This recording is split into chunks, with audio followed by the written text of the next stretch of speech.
अमीर बहुरानी अनामिका अपने बेडरूम में थी। तभी उसके पति रमेश वहाँ आते हैं। अनु, मुझे तुमसे कुछ बात करनी है। सड़क किनारे के गरीब लोग, सिग्नल पे खड़े रहने वाले भिखारियों के अलावा अगर कुछ कहना है तो आप कह सकते हैं। अच्छा, मतलब मेरे ऑफिस बॉय शेखर और हाउसकीपर मालती के बारे में कह सकता हूँ क्या? अच्छा, तो अब लिस्ट में नए लोग भी जुड़ गए हैं। क्यों अनामिका, तुम इतनी छोटी नजरों से गरीब लोग, भिखारी और अपने सहकर्मियों को क्यों देखती हो? जवाब आपके सवाल में ही है, मुझे उत्तर देने की कोई जरूरत नहीं। एक बात तो सच है अनामिका, चाहे वो कुछ भी क्यों ना हो, पहले उन्हें इंसान समझना जरूरी है। जरूरत पड़े तो जरूरतमंद को मदद करो, नहीं तो कम से कम तुम इतना तो कह ही सकती हो कि मैं मदद नहीं कर सकती, आप कहीं और जाओ। देखिए, मुझे बिल्कुल ये पसंद नहीं कि आप बिना मतलब का मुझसे लड़ते रहे, वो भी उनके लिए जिनसे कोई मतलब भी नहीं। मुझे भी बिल्कुल पसंद नहीं अनामिका कि तुम हर वक्त हर किसी को समय समय पर बस अपमान करते रहती हो। ये बहुत गलत बात है। मैं तो ऐसी ही हूँ, अमीर पैदा हुई हूँ, अमीरी में रही हूँ, भविष्य में अमीरी में ही मरूंगी। शादी से पहले मैं अमीर अनामिका थी, शादी के बाद भी अमीर बहुरानी हूँ। देखो अनामिका, तुम्हें लग रहा है ना कि ये अमीरी परमानेंट है, लेकिन बिल्कुल ये बात गलत है। अगर आप ये सब कहेंगे तो सुनने वाली नहीं हूँ। बच्चों को स्कूल छोड़ने जाना है। अगर आपको ऑफिस के बारे में कुछ कहना है तो कह सकते हैं, नहीं तो हम बाद में बात करेंगे। चलिए, अब मैं जाती हूँ, बाय। इतना कहकर अमीर अनामिका कमरे से बाहर निकल आती है। उधर स्कूल के लिए तैयार होकर हरीश और भव्या अपने दादा दादी शारदा और प्रसाद के कमरे में थे। शारदा और प्रसाद बिस्तर के ऊपर बैठे हुए थे। दादी, आप माँ को बोलो ना कि आप मुझे और भैया को स्कूल छोड़ने जाएंगी। बाप रे, मैं अमीर बहुरानी से बात करूंगी? नहीं नहीं, नहीं कर सकती। वो ऐसे देखेगी ना कि देखते ही मुझे मानो कि बुखार आ जाएगा। फिर दादाजी से कहो ना बात करने के लिए। ये सुनते ही बिस्तर पे बैठे प्रसाद बिस्तर से नीचे गिर जाते हैं। देखकर शारदा हंसने लगती है। प्रसाद गुस्से से देखने लगते हैं। ये क्या शारदा, मुझे देखकर हंस रही हो? हे भगवान, ऐसे कैसे? आप बिस्तर से नीचे गिर गए, आपको नीचे गिरते देखकर मैं भला हंस सकती हूँ क्या? दादाजी, आप मम्मी से बात कीजिए ना। मैं नहीं कह सकता, मुझे छोड़ दो। अमीर बहुरानी से मुझसे कहना नहीं होगा। अगर एक बार वो गुस्से से देखी ना तो तुम्हारी दादी को जैसे बुखार आ जाएगा वैसे मुझे भी आ जाएगा। तुम लोग बच्चे हो, तुम लोग अपनी माँ से कहो ना। बच्चे, चलो हॉल में चलते हैं। तुम्हारी माँ अगर आ गई और हमें हॉल में नहीं देखी तो बहुत नाराज होगी। इस तरह कहकर बच्चों को लेके शारदा और प्रसाद हॉल में चले जाते हैं। उधर एक चाय की दुकान में ऑफिस बॉय शेखर, हाउसकीपर मालती चाय पी रहे होते हैं और अपनी अमीर मालकिन अनामिका के टॉर्चर के बारे में बातें कर रहे होते हैं। मालती दीदी, मैं ये नौकरी छोड़ रहा हूँ। अगर आपकी नजर में कोई और नौकरी है तो मुझे बताओ। ऐसा कि मैं भी दूसरी नौकरी ढूंढ रही हूँ, पर कहीं मिल नहीं रहा है। कहीं अगर मिल जाए तो मैं भी वहाँ पे चली जाऊँ। तभी जाके हमारी अमीर मालकिन को पता चलेगा हमारी कीमत क्या है। चाहे कुछ भी कर लो, अनामिका मैडम नहीं बदलने वाली। इससे बेहतर है कि हम कोई दूसरी नौकरी ढूंढ ले। इस तरह दोनों बातचीत करते हैं, फिर चाय पी के वहाँ से चले जाते हैं। उधर अमीर बहुरानी अनामिका गुस्से से हॉल में आती है। दोनों बच्चे स्कूल यूनिफॉर्म में थे, पर घबरा कर वो दोनों शारदा और प्रसाद के पीछे छिपे हुए थे। ये देखकर अनामिका गुस्से से कहती है, बच्चे पहले ही स्कूल के लिए लेट हो चुके हो, जल्दी चलो अब। बच्चों को इस तरह से कहने पे शारदा और प्रसाद डरते हुए अनामिका से कहते हैं, बहू इस तरह से नाराज मत हो, बच्चे डरे हुए हैं। मैं जाके बच्चों को स्कूल छोड़ाती हूँ, जाओ तुम ऑफिस का काम करो। मुझे देखकर डर रहे हैं, मैं कोई शैतान हूँ क्या? आप लोगों की तरह ही मैं भी इंसान हूँ। ये कहने की तो हमारी हिम्मत नहीं है बहू, पर बच्चे तुमसे डर रहे हैं। आज तुम ऑफिस जाओ, मैं और शारदा जाके बच्चों को छोड़ाएंगे। मैं उसी रास्ते से जा रही हूँ ना पिताजी, बच्चों को स्कूल छोड़ दूंगी। फिर से आप लोगों का जाने का क्या मतलब है? वो बात नहीं है बहू। इससे पहले कि शारदा और कुछ कहती, अनामिका शारदा को गुस्से से देखने लगती है। बस शारदा डर के मारे कांपने लगती है। फिर बच्चे बिना कुछ कहे चुपचाप जाके गाड़ी में बैठ जाते हैं। बच्चे जो गाड़ी में बैठे हुए थे, अनामिका तेज गति से गाड़ी चलाते हुए उन्हें स्कूल लेकर जाने लगती है। गाड़ी की तेज गति से हरीश घबरा जाता है। माँ, तुम इतनी तेजी से गाड़ी क्यों चला रही हो? मुझे और बहन को बहुत डर लग रहा है। अगर तेजी से नहीं चलाई तो स्कूल टाइम पे नहीं पहुँच पाऊंगी हरीश। बिना डरे तुम लोग बैठ जाओ। गाड़ी इतनी तेज चल रही है, फिर हम बिना डरे हुए कैसे बैठ सकते हैं माँ? जब से मैं उठी हूँ तब से कह रही हूँ स्कूल के लिए रेडी हो जाओ, टाइम हो रहा है। कुछ कहती हूँ तो मेरी बात सुनते हो नहीं, सीधा दादा दादी के पास जाते हो और मुझे बड़ा विलन बना देते हो। ऐसी बात नहीं है माँ, एकदम चुपचाप बैठ जाओ। इस तरह कहकर सिग्नल के पास आकर वो अपनी गाड़ी रोकती है। तभी हरीश और भव्या देखते हैं कि एक बूढ़ी महिला भूख लगी है कहकर जोर जोर से रो रही है। बच्चों को बड़ा दुख होता है। वो गाड़ी से नीचे उतर के बुजुर्ग महिला के पास जाते हैं और अपना लंच बॉक्स निकाल के उसे खाने के लिए दे देते हैं। ये देखकर अनामिका को बड़ा गुस्सा आता है। तभी हरी सिग्नल हो जाती है। अनामिका जल्दी से सिग्नल क्रॉस करके गाड़ी को साइड में लगाती है और गुस्से से बच्चों के पास आती है। तुम लोगों के पास अकल नहीं है? इस गरीब को खाना दे रहे हो? छिछी! इतना कहकर वो बच्चों पे हाथ उठाती है। बच्चे रोने लगते हैं। ठीक उसी वक्त रमेश बाइक से उधर से गुजर रहा होता है। वो बच्चों को रोते हुए देखता है। उनके पास वो जल्दी से आता है। बच्चे, तुम लोग क्यों रो रहे हो? माँ ने मारा है डैडी। अनामिका, बच्चों को क्यों मारा? रोड पे ये सीन क्रिएट कर रहे थे। अगर कुछ कहना है तो हम घर जाके बात करेंगे। पिताजी, वो बुजुर्ग महिला भूख लगी है कह के रो रही थी, इसलिए हमने अपना टिफिन जाके दे दिया। रमेश देखता है वो बुजुर्ग महिला खाना खा रही थी। तभी उसे याद आता है कि उस महिला ने जो अद्भुत काम किया था। अनामिका, तुम्हें ये बूढ़ी औरत याद है? बेकार के लोगों को याद रखना मेरा काम नहीं है। पर अनामिका, ये बूढ़ी औरत अपनी जान पे खेलकर हमारी बेटी भाव्या की जान बचाई थी। फिर मैं उन्हें अस्पताल लेकर गया, लेकिन अगले दिन वो हमें कहीं पे भी मिली नहीं। इतने दिनों बाद आज मैं उन्हें सड़क पे देख रहा हूँ। इसीलिए तो माँ, उस बुजुर्ग महिला को देखकर हमें बहुत बुरा लगा। उनकी मदद याद आ गई, इसीलिए मैं जाके अपना टिफिन उन्हें खाने के लिए दे दिया। माँ, तुम मुझे बहुत प्यार करती हो ना? सिर्फ तुम्हें ही नहीं बेटा, मैं सभी से बहुत प्यार करती हूँ। अनामिका, अमीर होना मतलब सिर्फ पैसा रहना ही नहीं, या बड़ी बड़ी बिल्डिंग रहना नहीं।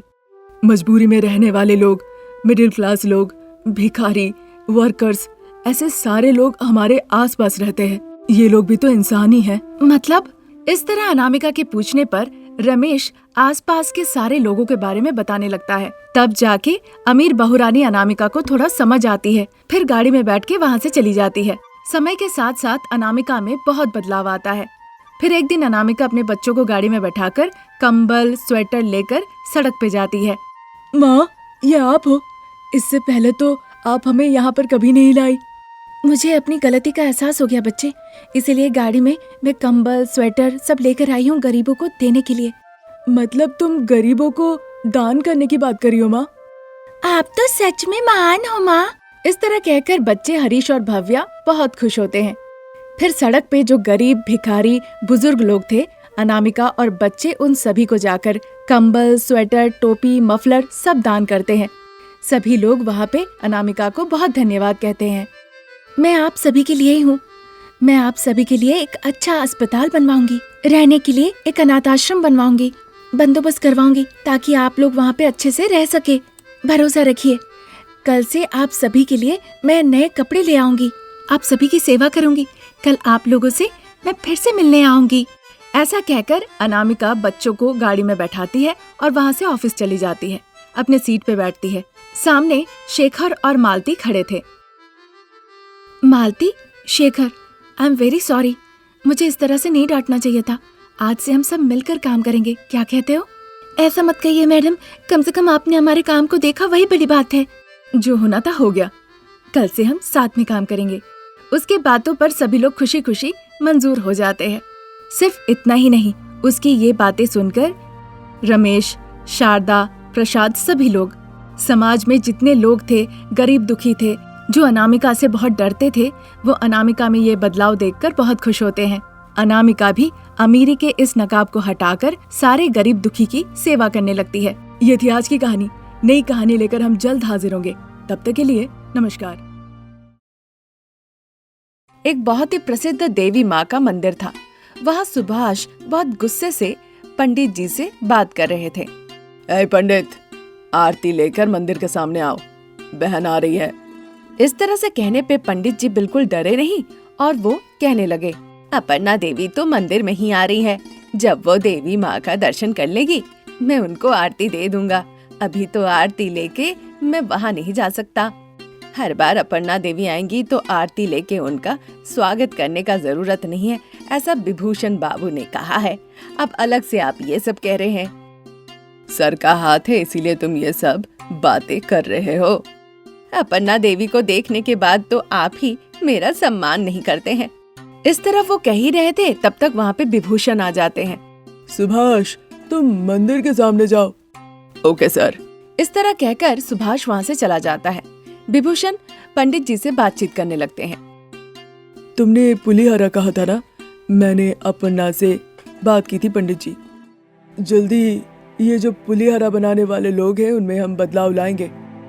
अगर आप जानते हैं कि ये काम कोई और करता है तो हमें बताइए, मैं उससे बात करूंगा। हाँ जरूर भूषण जी। इस तरह की बातें हो ही रही थी, तभी महंगी साड़ी, चमकीले जेवर और पूजा की थाली लेकर वहाँ पे अपर्णा देवी आती है। उनके पीछे पीछे सुभाष भी आते हैं। पंडित जी उनके हाथ से पूजा का सामान लेकर वहाँ से अंदर चले जाते हैं। वहाँ देवी माँ के नाम पे मंत्र पढ़ते हैं, फूल चढ़ाते हैं और फिर आरती दिखाते हैं। फिर पूजा के सामान से नारियल निकाल के उसे फोड़ते हैं और वो नारियल लेके अपर्णा देवी के पास आते हैं। पंडित जी, जो लोग मंदिर आते हैं वो लेमन राइस खाने आते हैं या श्रद्धा के लिए आते हैं, या फिर वो यहाँ पे अपने सारे दुख कष्टों से पूरी तरह से निजात पाने के लिए आते हैं? क्यों आते हैं वो यहाँ पे? यहाँ वो समस्या बताने आते हैं। मंदिर में आकर उन्हें मन की शांति मिलती है। देवी माँ को चढ़ाया गया प्रसाद खाते हैं। उन्हें लगता है कि इसमें देवी माँ का आशीर्वाद है, इसलिए वो यहाँ आते हैं। आखिरकार आपने लेमन राइस के साथ अच्छा तालमेल जोड़ दिया है पंडित जी। अब इस बात पे क्या कहना, हम लेमन राइस बनाने वाले जो कर्मचारी है उन्हें बदल देंगे, देखते हैं। अभी अभी विभूषण जी ने बताया, आपका बहुत बहुत धन्यवाद। इस तरह कहने के बाद अपर्णा देवी, विभूषण जी और सुभाष वहाँ से चले जाते हैं। उधर गरीब बहू रानी अनामिका हर दिन की तरह पेड़ के नीचे खड़ी होकर लेमन राइस बना रही थी और उसे बेच रही थी। आइए बाबू आइए, स्वादिष्ट पुलिहरा खा के जाइए। सिर्फ 50 रुपए दीजिए और जितनी मर्जी खाइए। आइए बाबू आइए। इस तरह बुलाती है। उस इलाके में अनामिका का लेमन राइस बहुत फेमस था, इसीलिए लोग वहाँ पे जाते थे। ससुर जी प्रसाद सबसे पैसे इकट्ठा करते हैं और अनामिका सबको प्लेट में पुलिहारा परोस देती है। सबका पुलिहारा खाना हो जाने के बाद रमेश प्लेट उठा लेता है। तब तक शारदा वहाँ पे आती है। बहू, अभी मैं थोड़ी देर मैनेज करती हूँ, तुम जाके खा लो। अभी मुझे भूख नहीं लगी है माँ जी, मैं संभाल लूंगी। आप पिताजी के जगह पे जाके थोड़ी देर बैठ जाइए, कम से कम पिताजी को थोड़ी देर के लिए आराम मिल जाए। हाँ शारदा, तुम थोड़ी देर काउंटर पे बैठो, मैं थोड़ा आराम कर लेता हूँ। अच्छा ठीक है। इतना कहकर शारदा जाके प्रसाद की जगह पे बैठती है। प्रसाद वहाँ से उठ के चले जाते हैं। इस तरह गरीब बहू रानी का पुलिहरा का व्यापार चल रहा था। एक दिन उसी रास्ते से जाने के दौरान पंडित जी वहाँ से पुलिहरा खरीद के खाते हैं। उन्हें अनामिका के द्वारा बनाया गया पुलिहरा का स्वाद बहुत पसंद आता है। वो शारदा को देखते हैं और शारदा के पास जाते हैं बात करने के लिए। जरा सुनिए। कहिए पंडित जी। बहुत ही स्वादिष्ट है, पुलिहरा अच्छी बनी है। सुन के बहुत अच्छा लगा पंडित जी, घर के लिए ले जाएंगे, थोड़ा बांध दूं क्या?